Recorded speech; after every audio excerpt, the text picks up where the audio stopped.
So the penalties for plagiarism at Imperial, they really vary depending on the level, the extent, what you've done, and also what year of study you're in. So, and whether or not it's a first offence. So if, for instance, it's a first offence and it's your first time at doing a piece of academic writing, and it really does seem to be just simply that you just haven't understood it, then the penalties can be quite mild.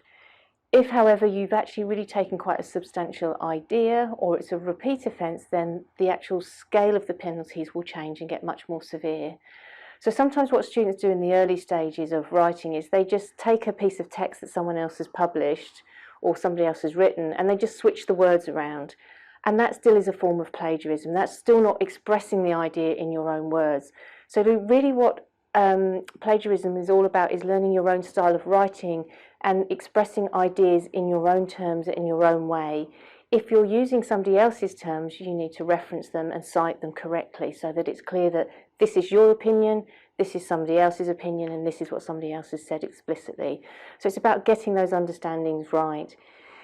If it's a major piece of plagiarism where it's a serious concept and a lot of writing that you have plagiarised, then it's likely that that offence will go to college.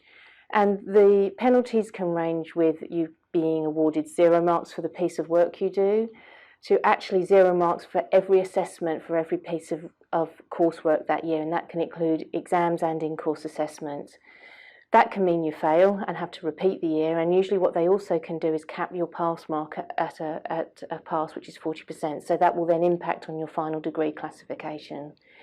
In some instances, if it's a second or even third offence and the nature of the offence, you may even actually be withdrawn from the course because it's not actually achievable for you to pass, because they've actually said this isn't acceptable behaviour and it's not professional behaviour for a student of Imperial College. So it really does vary depending on what you've done, where you are in your studies, and actually the extent and the level of that plagiarism that you've committed.